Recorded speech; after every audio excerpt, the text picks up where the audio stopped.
캄보디아 화가가 그렸습니다. 시엠립에 있는 어느 풍요롭고 한가로운 마을입니다.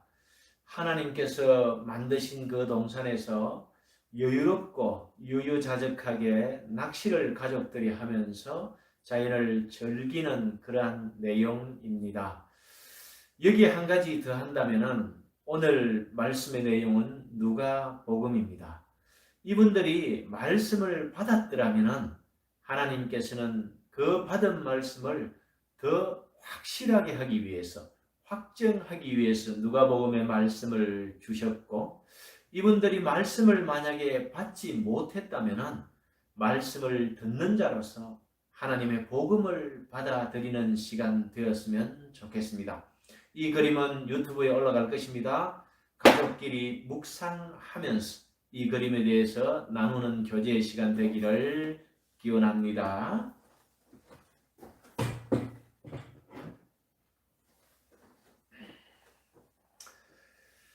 요한계시록을 이제 마치고 또 그 앞에 요한 1, 2, 3서 또 요한복음을 통해서 우리는 하나님의 복음을 서로 깨닫게 되었습니다. 이제 그 깨달은 복음들이 희미하지만 내 마음 속에 받아들여져 있을 것입니다. 새 하늘과 새 땅이 되어서 새 예루살렘으로 완성되어야 한다는 것을 우리는 알았고, 그것의 목표는 바로 말씀을 내 안에 확정하는 것입니다. 오늘 누가복음 1장을 읽었습니다. 앞으로 이 1장을 매일 한 번씩 6번, 주일날 7번, 13번 여리고 정복 작전으로 이 말씀을 정복하고 그 정복된 말씀 앞에 우리는 순종하게 될 것입니다. 오늘 1절에 보면은 우리 중에 이루어진 사실에 대하여 누가는 누가복음과 사도행전을 기록한 사도 바울의 동력자입니다. 직업은 의원이었고 또 역사학자였습니다. 그래서 바울이 투옥되어 있을 때 누가는 이 복음서를 다시 확정하기 위해서 자세하게 팔레스타인 지역을 여행하면서 물어보고 누가복음을 기록했습니다. 약 60년 이후에 70년대 그 사이에 기록했는데 정확한 연도는 알 수 없지만 다른 복음서들을 보고 또 누가가 읽었고 그 아는 기본을 통해서 현장 조사를 통해서 세밀하게 쓴 책이 누가복음입니다. 우리는 요한계시록 1장 3절을 통해서 하나님의 말씀을 바로 읽는 자, 듣는 자, 그리고 그 가운데 기록한 것을 지키는 자는 복이 있고 그 때가 가까움이라 이렇게 들었습니다. 이 읽는 자는 아나키노스코, 위에서 내려오는 것을 확실히 아는 자, 연구하고 조사하고 기도해서 하나님 말씀이 위에서 내려오고 이 말씀은 곧 구원이라는 이 확신을 가진 자가 바로 낭독자가 되어서 가르치고 읽는 것입니다. 그럴 때에 듣는 자가 그 마음속으로 받아들이는 것입니다. 아쿠오란 단어를 썼는데 이 아쿠오는 완전하게 이해해서 내 마음에 받아들였다 이런 뜻이죠. 그리고 이 읽는 자와 듣는 자가 동일하게 그 가운데 기록한 것, 성경 66권, 그 당시에는 구약 성경이죠. 구약 시대였으니까 그 말씀을 지키는 자는 바로 복이 있다라고 말합니다. 이 복은 마카리오스인데 이 땅의 복들을 말하는 것이 아닙니다. 하늘에서 내려오는 말씀의 복을 말하고 있는 것이지요. 그 때는 카이로스, 하나님의 때, 이 지구의 종말이 가까워 왔다는 것을 사도 요한은 전제하면서 요한계시록을 풀었고 또 요한복음에서 요한 1, 2, 3서를 통해서 우리에게 복음을 전하기를 원했던 것입니다. 그 말씀의 연장선상에서 왜 우리는 누가복음을 선택했는지 그것은 바로 이 기록 목적에서 알 수 있습니다. 4절에 보면은 이는 각하가 알고 있는 바를 더 확실하게 하려 함이로다. 항상 성경은 서론이 있습니다. 그 서론은 결론입니다. 항상 글을 쓸 때에 이 서론이 결론이 되는 것이죠. 바로 이 데오빌로라는 각하가 있었는데 이 데오빌로는 로마의 고급 관료였을 겁니다. 지위가 굉장히 높았던 한 사람의 이런 양이었을 것입니다. 누가복음 15장을 통해서 이 이런 양 이론을 펼칩니다. 이 이런 양은 하나님께서 선택하셨는데 바로 이 믿음을 잃고 헤매이는 그 양, 하나님의 백성을 찾아내는 것이 선교요 전도이며 이 이런 양 한 명을 위해서 이 누가복음을 기록했는데 오늘날에는 이 이방인 데오빌로 한 명을 위해서 쓴 책이 이방인 전체를 향해서 사용되는 것이지요. 그래서 저는 이 제목을 한 사람을 위해서 부르는 노래 이렇게 정해봤습니다. 여러분, 한 사람을 위해서 부르는 노래라는 유행가도 있지요. 참 은혜스럽습니다. 일반 은총이 있는 노래입니다. 그런데 이 데오빌러라는 이 한 사람을 통해서 바로 누가는 자세하게 복음을 연구하고 그것을 마음에 받아들여 놓은 것을 더 확정하기 위해서 마태복음과 마가복음이 이미 쓰여졌고 교회들에게 읽혀지고 있었습니다.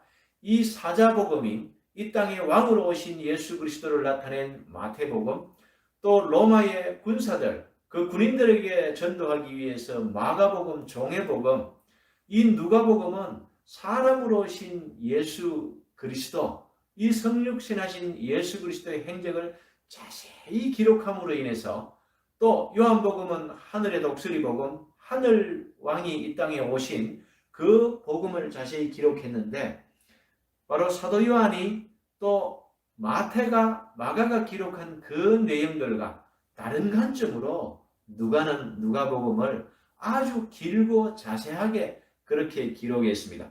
이 누가복음은 또한 사도행전과 같이 연결해서 사도행전 1장에 보면은 이 누가복음의 기록 범위가 사도행전에서 나오죠. 그래서 누가복음과 사도행전이 같은 책으로 이렇게 연결해서 읽으면은 이해가 더 쉽습니다. 그리고 누가복음 16장 31절에 보면은 부자와 나사로 이 이야기에서 바로 이 누가는 확실하게 이렇게 설명을 하면서 이르되 모세와 선지자들에게 듣지 아니하면 비록 죽은 자 가운데서 살아난 자가 있을지라도 권함을 받지, 이 권함을 받다는 것은 설득되지 아니하리라. 이 말씀을 읽는 자가 있고 듣는 자가 있고 또 지키는 자가 있는데 이 말씀을 자세하게 이렇게 누가복음과 같이 풀어주지 아니하면은 깨닫지 못한다는 것을 전제하고 이 누가복음을 기록했고 이 대상은 바로 데오빌로 각하였습니다. 빌립이 에디오피아 내시아에게 묻습니다. 당신이 읽고 있는 그 글을 깨닫느냐 하니까 그 에디오피아 내시가 이렇게 답했죠. 가르치는 자가 없고 알려주는 자가 없는데 내가 어떻게 깨닫겠느냐 이렇게 반문을 합니다. 역시 하나님의 말씀은 이렇게 자세하게 설명하고 풀어줄 때에 성령께서 우리의 마음으로 받아들이게 하고 깨닫게 하여 주십니다. 우리는 시편 1편을 오늘 읽었는데 이 복 받기 위해서 마카리오스 이 복 하나님께서 그 때가 가까울수록 하늘의 신령한 복으로 우리를 깨우치고 또 완성하시기를 원하신다는 것을 우리는 알았습니다. 오늘 이 말씀을 듣는 여러분들, 낭독하는 제가 이 말씀을 지키는 자가 되고 들을 때에 마음에 받아들이시기를 간절히 기원합니다. 누가는 3절에 보면은 이 모든 일을 근원부터 자세히 미루어 살피면 또 데오빌로 각하에게 차례대로 써 보내는 것이 좋다고 판단했다고 합니다. 그래서 이 누가는 기록할 때 이 시간, 누가는 역사자죠. 그래서 시간의 기록, 하나님의 카이로스 때를 이 크로노스, 역사의 시간 순서대로 이렇게 기록을 했습니다. 누가복음은 질서가 있고 일목요연하게 시간의 순서대로 기록되어 있기 때문에 읽는 분들이 마음으로 받아들이기에 쉬운 구조로 되어 있습니다. 또 5절에서 이제 세례 요한의 출생을 예고하면서 자세히 유대 땅 헤롯 때의 그 유대의 왕, 그 유대 땅의 왕은 헤롯이었다. 이렇게 자세하게 설명해 주고 있고, 아비야 반열에 제사장 한 사람이 있었으니 이름은 사가랴요. 그의 아내는 아론의 자손이니 이름은 엘리사벳이라. 이 제사장 가문에서 바로 마태복음에 있는 그 족보를 요약하는 것이지요. 그 제사장 가문에서 이 둘이 태어났고, 거기에서 이 가문과 요셉과 마리아의 가문을 비교합니다. 바로 역사에 있는 그 가문들을 비교하는 것이지요. 6절에 이 두 사람이 하나님 앞에 의인인 주의 모든 계명과 규례대로 흠이 없이 행하더라. 제사장 가문이었고 아주 신실한 믿음이 있었다는 것을 기록하고 있습니다. 하지만 이 의인에게 고난이 있었고 수치가 있었다는 것을 기록합니다. 7절에 엘리사벳이 잉태를 못함으로, 잉태 못한 믿음에 우리 조상들이 있지요. 바로 사라가 그랬고, 또 모든 믿음의 여인들이 나중에 사무엘을 탄생한 한나도 그렇습니다. 무언가 잉태를 못한다는 것은 그 당시의 여성들에게는 첫 번째는 수치요. 이것은 인생의 절망을 말하는 것입니다. 하나님께서 생육하고 번성하라는 그 계명을 받고 믿음 안에 사는 사람들에게 이 태가 닫혔다는 것은 절망을 말하는 것이죠. 이것은 말라기 그 이후에 430년 침묵기 동안 어둠의 시대를 또한 말해주고 있습니다. 8절에 보면은 마침 사가랴가 그 반열의 차례대로 하나님 앞에서 제사장 직무를 행할세. 제사장의 전례를 따라 제비를 뽑아 주의 성전에 들어가 분향하고, 이 당시에 이 사가랴는 제사장이었는데 그냥 순번이 되어서, 당직 순번이 되어서 이 제사장 역할, 향을 분향하는 그 직무에 뽑힌 것이 아닙니다. 당시의 역사를 우리는 살펴봐야 되죠. 우리가 요한계시록 때도 마찬가지로 성경을 해석하는 이 근거는 바로 역사적인 그 당시의 배경에서 당시의 독자들에게 하나님의 하신 말씀을 해석해내는 일입니다. 그것을 오늘 이 시대에 당겨와서 우리에게 말씀하시는 것으로 각자 적용해야 하는 것이지요. 그래서 이것을 보면은 그 당시에 2만 분의 1 투표, 그 당시의 투표는 제비뽑기였습니다. 하나님의 뜻을 알 수 있는 이 제비뽑기를 통해서 성전에 들어가 분향합니다. 이것은 2만 분의 1을 경쟁을 뚫고 당선되었다. 그렇게 볼 수도 있지만 2만 분의 1의 기회가 왔다. 그 기회는 자기의 소원이 이루어질 수도 있고 자기의 죄 때문에 죽을 수도 있는 바로 이런 운명의 갈림길에서 사가랴는 사명을 받게 되는데, 그것이 바로 분향이지요. 이때에 모든 백성들은 그 분향하는 시간에 밖에서 함께 기도했습니다. 이 제사장은 다리에 줄을 메고 들어가지요. 죄가 있는 제사장이 들어가서 분향할 때에 하나님 성소로 들어가면은 죽어버립니다. 그래서 아무 소식이 없으면은 이 끌어내는 줄을 달고 들어가는 그런 위험하면서도 이런 거룩한 사건이 바로 분향하는 사건입니다. 주의 사자가 그에게 나타나 향단 우편에 선지라. 사가랴가 안에 들어가니까 바로 주의 천사가 우편에 서 있었다라고 이렇게 기술하고 있습니다. 그것을 보고 사가랴는 무서워 놀라워했습니다. 13절에 보면은 천사가 그에게 이르되 사가랴여 무서워하지 말라. 너의 간구함이 들린지라. 내 아내 엘리사벳이 내게 아들을 낳아주리니 그 이름을 요한이라 하라. 너도 기뻐하고 즐거워할 것이요 많은 사람도 그의 태어남을 기뻐하리니. 이거는 역사적인 기술입니다. 하나님의 때에 하나님의 방법으로 이 출생을 통해서 무언가 사건이 일어나는 이것을 이미 선지자를 통해 그를 통해서 알고 있는 이스라엘 백성들이 함께 기뻐합니다. 이 사건이 무엇일까요? 첫 번째는 주의 길을 평탄케 하는 세례 요한의 탄생이요. 바로 이것은 엘리야의 탄생으로 구약 성경에 기록되어 있고, 그리고 메시아 하나님의 아들 구세주 예수 그리스도, 그분이 이 땅에 오시는 사건을 기록하는 것입니다. 15절에 보면은 이는 그가 주 앞에 큰 자가 되며 포도주나 독한 술을 마시지 아니하며 모태로부터 성령의 충만함을 받아. 이 모태로부터 성령의 충만함을 받은 세례 요한을 자세하게 기술하기 시작합니다. 이스라엘 자손을 주 곧 그들의 하나님께로 많이 돌아오게 하겠습니다. 세례 요한이 태어나서 사역을 시작할 때 세례 요한을 따르는 자들이 많았습니다. 그 따르는 자들이 이제 세례 요한이 목배임을 당하고 난 후 예수님의 제자가 되는 것이죠. 그것을 요한이 바로 그런 제자를 만든 목적을 누가는 그렇게 설명을 하고 있는 것입니다. 17절에 그가 또 엘리야의 심령과 능력으로 주 앞에 먼저 와서 아버지의 마음을 자식에게 거스르는 자를 어인의 설기에 돌아오게 하고 주를 위하여 세운 백성을 준비하리라.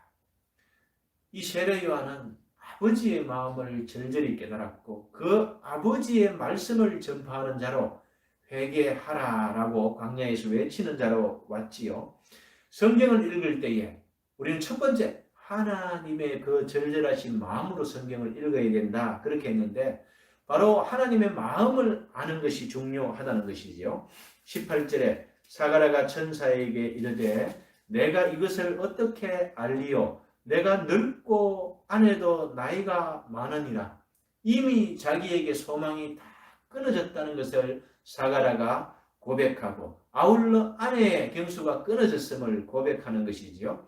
19절에 천사가 대답하여 이르되 나는 하나님 앞에 서 있는 가브리엘이라. 이 좋은 소식, 즉 유앙겔리죠.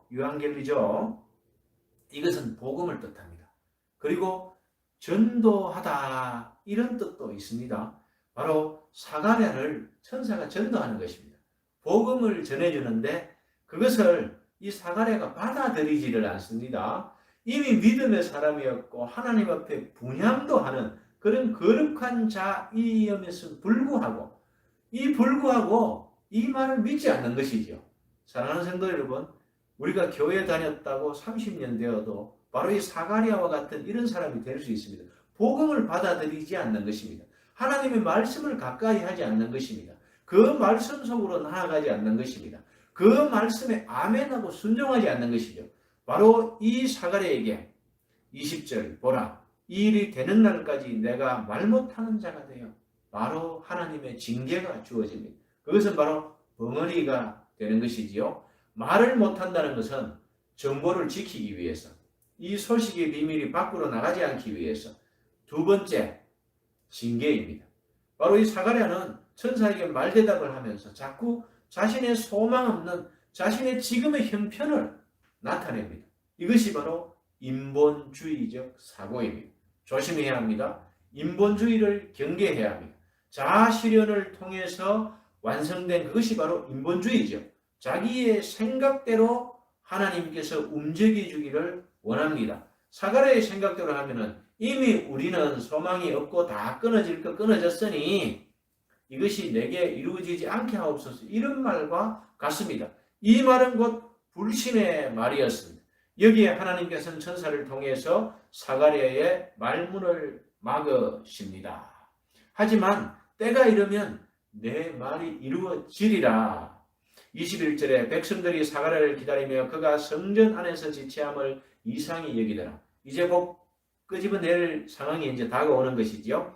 29절에 그가 나왔어. 그런데 사가랴가 나옵니다. 그들에게 말을 못하더니 이제 벙어리가 되었으니 손짓 발짓으로 이제 설명을 하는데 사람들이 이상히 여겼고 또 이상히 여긴 그 백성들은 사가랴에게 무슨 문제가 있어서 벙어리가 되었구나 하는 걸 아는 것이죠. 왜? 죄가 있으면 죽어서 나와야 하니까 그런 사건으로 이해를 했던 것입니다.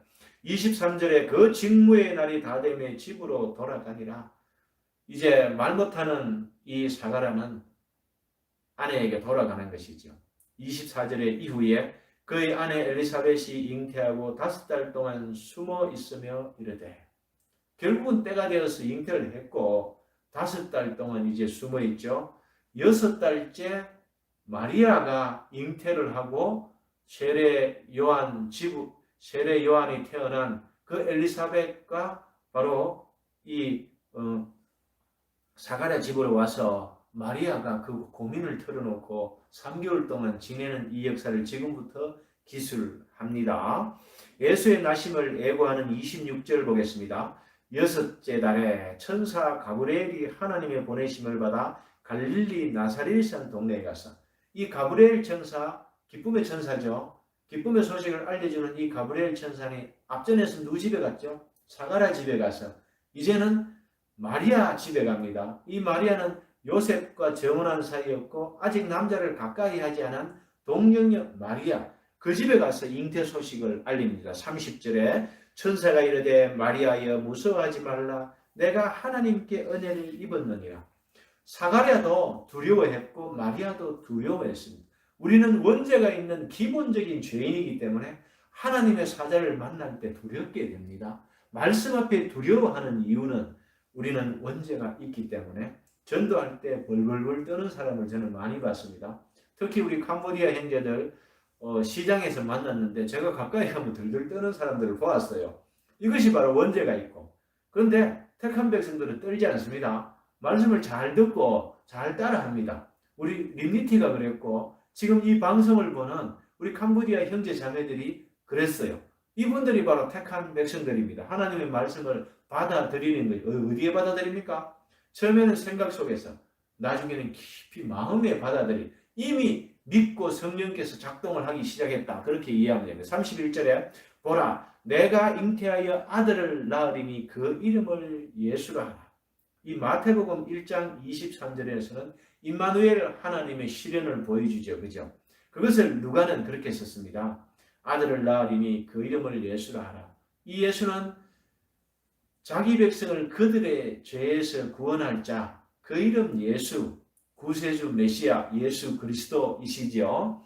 32절에 그가 큰 자가 되고 지극히 높으신 이의 아들이라 일컬어질 것이요 바로 하나님의 아들이라 일컬어집니다. 주 하나님께서 그 조상 다윗의 왕위를 그에게 주시리니, 마태복음에서는 족보를 앞에 기록했죠. 이 다윗의 왕위가 어떻게 오는지를 기록했습니다. 누가는 이렇게 요약을 하는 것이죠. 33절에 영원히 야곱의 집을 왕으로 다스릴 것이며 그 나라가 무궁하리라, 끊어지지 않는다는 것입니다. 34절에 마리아가 천사에게 말하되 나는 남자를 알지 못하니 어찌 이 일이 있으리이까. 하지만 똑같이 사가랴와 엘리사벳 그리고 요셉과 마리아에 주어진 똑같이 이런 기쁜 소식 유앙겔리조가 주어졌는데 여기에 대한 반응이 다릅니다. 사가랴는 말대답을 했고 마리아는 문제는 얘기했지만 그리고 바로 순종을 하는 그 차이를 우리는 알 수 있습니다. 38절에 마리아가 이르되 주의 여정이오니 말씀대로 내게 이루어지이다. 나는 주의 종이라는 것이지요. 그 말씀이 내게 이루어진다. 이 말씀은 천사가 말할 때 아멘으로 받았다는 것입니다. 이 말씀의 결과가 바로 믿음과 순종의 결과. 39절에 이제 마리아가 임신을 해서 이 놀라운 소식을 들고 이제 엘리사벳을 방문하게 되는 것이죠. 여기에서 3개월을 머물게 되는 것입니다. 46절에 보면 마리아가 이르되 내 영혼이 주를 찬양하며, 바로 엘리사벳과 함께 하나님을 찬양하게 되는 것입니다. 이것이 바로 마리아 찬송입니다. 마리아 찬가입니다. 내 영혼이 주를 찬양하며, 그 당시에 영육, 영과 혼을 또 육을 이런 신학도 없을 것인데 이 여인이 내 영혼이 주를 찬양한다라고 말씀했습니다. 그것은 성령께서 잉태되었기 때문에 그 성령께서 바로 구약시대에는 많은 성령들의 역사가 나오는데 개인에게 성령이 이렇게 주어지죠. 사가랴에게 성령이 주어지고 마리아에게 주어지고 이렇게 하나님께서 선택하신 그분 앞에 성령이 주어져서 알게 되는 것입니다. 이건 성령의 역사입니다. 47절에 내 마음이 하나님 내 구주를 기뻐. 이 기뻐하다라는 카라의 뜻은 요한복음에서 2장 바로 잔치집, 신부와 신랑의 그 잔치집에서 없어졌던 기쁨이 회복되는 것을 포도주로 설명을 했습니다. 성찬식 때 이 포도주는 어떤 의미입니까? 끊어졌던 기쁨이 회복된 것, 무엇으로 말미암아? 예수 그리스도의 구속사, 그 피값으로 우리의 죄값을 사하시고 보혈을 흘리신 그 대가를 치름으로 우리의 기쁨, 즉 포도주로 설명을 하고 있는 것이죠. 이제 성령이 들어와서 이 기쁨을 마리아에게 회복시켜 준 것입니다.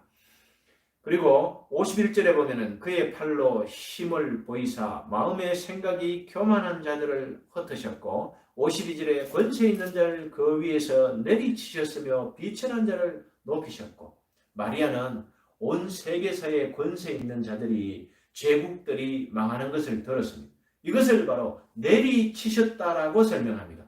사랑하는 성도 여러분, 지금도 하나님께서 이 세상에서 내리치고 있는 이 심판을 우리가 겪고 있지 않습니까? 이 심판 가운데 마리아는 기뻐하는 것입니다. 왜냐하면 성령을 잉태했기 때문에.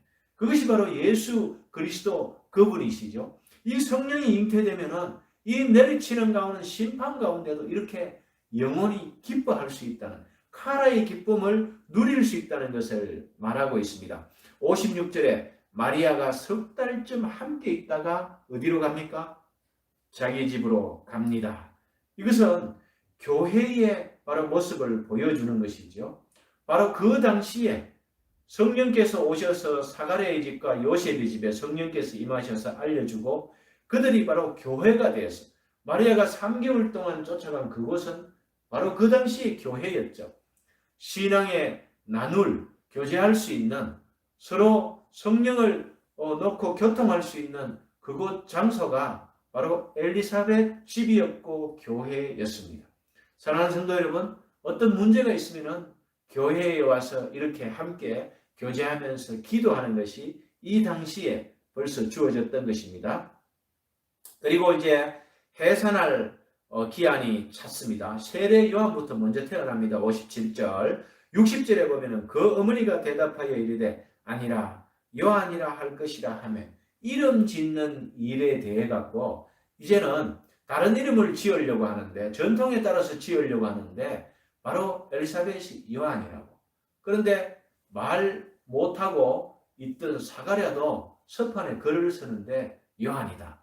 이 신비한 사건이 또 일어나는 것이죠. 바로 성령께서 이 두 사람에게 지시한 대로 63절에 보면 그가 서판을 달라 하며 그 이름을 요한이라 쓰며 다 놀랍게 여기더라. 서로 짜지도 않았는데 각자의 생각이 합쳐지는 것입니다.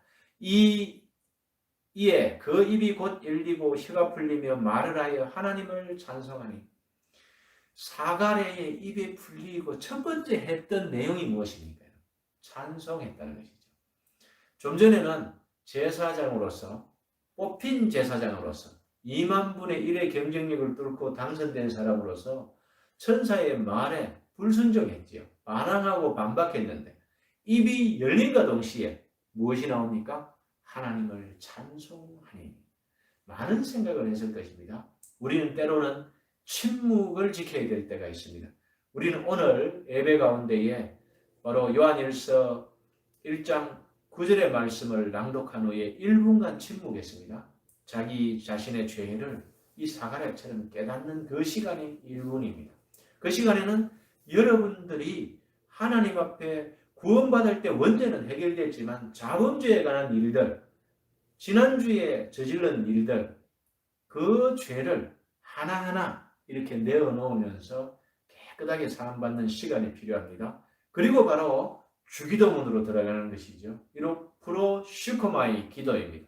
이 프로슈코마이 기도는 나의 생각, 사가랴처럼 우리의 형편을 놓고 자기의 생각을 주장하다가 징계받는 것이 아니라 우리의 생각을 들고 기도의 자리로 나아가지만 하나님의 뜻을 알고 우리의 생각을 하나님의 뜻으로 바꾸어 오는, 그것이 바로 프로슈코마이 기도입니다.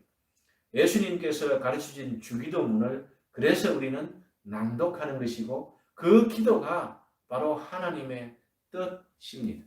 사랑하는 성도 여러분, 우리는 평생 잘못하면은 자기 기도, 자기 생각의 말을 기도인 줄 알고 무엇이든 구하라고 하는 그 말씀에 속아서 자기 자신의 말만 배불림, 중언, 부언, 거듭 반복하는 것을 말합니다. 이것을 하지 말라고 예수님께서 말씀하시면서 주기도문을 우리에게 주셨죠. 그래서 주기도문을 하겠습니다. 66절에 듣는 사람이 이 말을 마음에 두며 이르되 이 아이가 장차 어찌 될까 하니 이는 주의 손이 그와 함께 하심이라.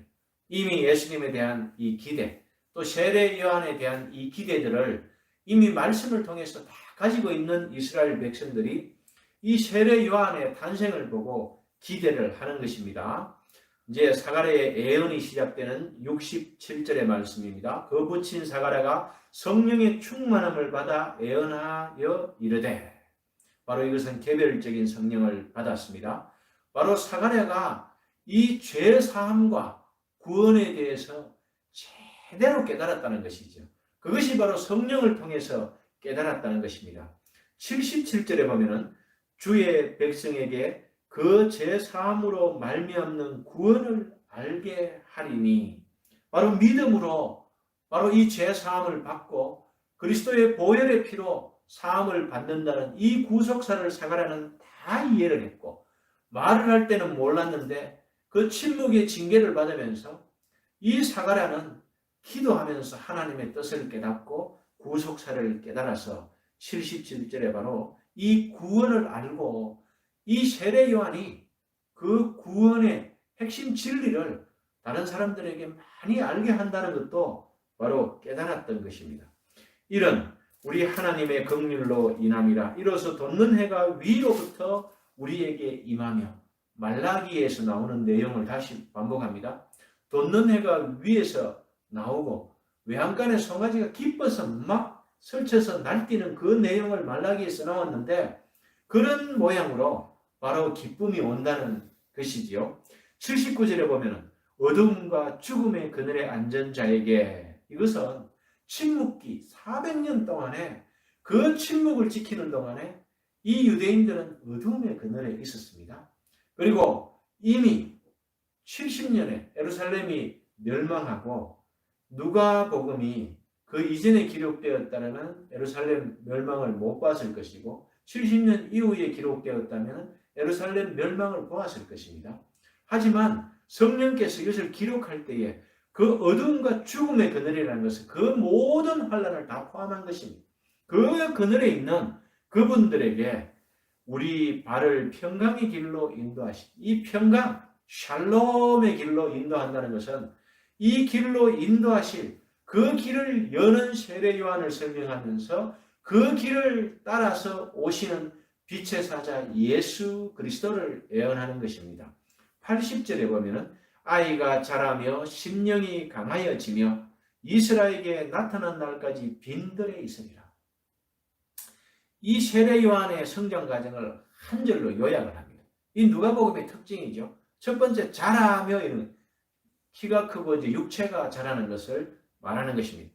이 심령이 강하여지며 이 멘탈이 강해지는데, 이 심령이 강하여지며 이 뜻은요, 이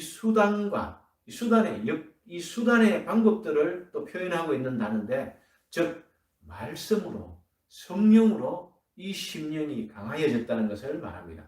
아이를 기를 때에 육체의 키만 자라고 말 잘하고 이런다고 아이고 참 잘 자란다 이렇게 얘기하면 틀린 말입니다. 그 아이가 영적으로 잘 자랄 수 있도록 말씀을 들려주면서 그 말씀을 따라하면서 그 말씀을 암송할 때에 바로 이 말을 쓸 수 있습니다. 아이가 심령이 강하여진다. 이렇게 우리는 교육을 시켜야 하는 것이죠. 아이들의 교육은 하나님 앞에 굴복하는 것을 훈련해야 합니다. 아이가 태어났을 때에 예배당에 갑니다. 예배할 때에 품에 안고 꽉 조여서 꼼짝 못하게 하는 것, 그것이 바로 굴복 훈련입니다. 친구야, 지금은 네가 굴복하는 것을 배울 때다. 우리 아이들 키울 때 그랬죠. 예배당에서 아이들을 무릎 앞에 딱 안고 한 명씩 안아서 이렇게 끌어안고 키웠습니다. 그것이 바로 아이들이 말씀 앞에, 하나님 앞에 굴복하는, 즉 순종하는 훈련을 하는 첫걸음입니다. 예배당에서 아이들이 뛰어다 아이고 잘한다 사탕 주고 놓아두는 교회, 그 교회가 오늘날 우리 한국 교회의 결과를 낳았습니다. 이들은 말씀에 굴복하지 않고 청년이 되면서 3, 40대가 되면서 교회를 떠났고 말씀을 존중하지 않고 깨닫지도 못했으며 순종할 마음이 없는 그러한 이런 양이 되어서 교회를 떠났다는 사실을 오늘날 우리는 깨달아야 합니다. 사랑하는 성도 여러분, 이 심령이 강하여지도록 아이들을 말씀으로 훈육해야 합니다. 이 수단은 오직 말씀이어야 합니다. 그리고 이 아이들이 빈들에 있습니다. 이 빈들이라는 것은 광야를 말하는 것이죠. 이스라엘 백성을 애굽에서 구원해내신 그 세례를 통해서 구원해내신 이러한 내용과도 동일한 그 내용에서 이 빈들의 세례 요한을 두신 이유는 그 광야에 두신 이유는 오직 하나님의 말씀만 바라보게 하기 위해서 그랬습니다. 이스라엘의 광야는 구도자들, 즉 도를 깨닫기 원하는 구도자들이 광야에 가면은 그 삶석에 굴을 팔고 그 꼭대기에서 돌을 닦습니다. 그것이 오늘 문화유산으로 남아있는데 많은 구도자들이 그렇게 빈들에 낙타틀 옷을 입고 석청을 먹고 아주 빈약한 거기에서 하나님을 바로 구도하면서 살아가는 그 과정을 세례 요한도 빈들에서 훈련을 받게 되는 것이지요. 아이들에게 많은 매체를 노출시키는 것, 아이들에게 세상 유혹적인 것을 그대로 노출시키는 것, 그렇게 하면은 이미 빈들에 있는 아이들이 아니고 세상 가운데 있는 아이들로 기르는 것입니다. 사랑하는 성도 여러분, 우리 누가복음을 통해서 이 교육적인 원리들도 서로 깨닫기를 원합니다. 우리 아이들을 빈들에 두는 것, 하나님 말씀으로 키우는 것, 그 구약에 만나는 바로 오병이어 떡상을 통해서 설명했듯이 하나님의 말씀이 생명의 양식이요 영생수이며 그 말씀을 먹을 때에 우리는 영생한다는 것을 요한계시록에서 알았습니다. 이제 이 말씀을 소중하게 여기며 누가복음을 저와 여러분이 이렇게 한 절 한 절 또 역사적 배경과 하나님의 마음과 또는 저자의 의도를 알면서 풀어가기를 원합니다. 말씀을 정리하겠습니다. 예수 그리스도의 오심을 예비하기 위해서 온 그 세례 요한의 탄생을 오늘 우리는 공부했습니다. 그 세례 요한의 탄생을 보면서 하나님께서 바로 우리는 말씀 앞에 순종하기를 원하고 말씀 앞에 순종하면서 다음 세대들을 위해서 이렇게 심령이 강한 아이로 양육하는 것을 원한다는 것을 알았습니다. 이 말씀 앞에 우리는 겸손하게 나아가는 또 한 주간이 되시기를 기원합니다. 기도하겠습니다. 거룩하신 아버지, 이 사가랴의 가정과 마리아의 가정을 드러내시면서 또 세례 요한의 탄생을 통해서 그 복음의 기쁨이 오는 그 길을 열기 위해서 준비하시는 하나님의 뜻을 알았습니다. 우리는 기도할 때에 우리의 생각과 우리의 주장을 다 내려놓고 하나님의 선하시고 기뻐하시고 온전하신 뜻에 순종하면서 우리의 생각을 하나님의 말씀으로 교환되는 기도를 하기를 원합니다. 아버지 하나님, 읽은 이 한 장의 말씀을 한 주간 동안 다시 묵상하면서 나아가게 하여 주옵소서. 말씀으로 시험을 이기게 하여 주시고 말씀으로 양식 삼아서 영생의 하루하루를 누리게 하여 주옵소서. 위험과 시험들이 있습니다. 이 가운데 오히려 기회를 발견하고 주님 앞으로 나아가는 은혜의 한 주가 되게 하여 주옵소서. 이 모든 말씀 예수님 이름 받들어 기도드리옵나이다. 아멘. 축복을 받으시겠습니다.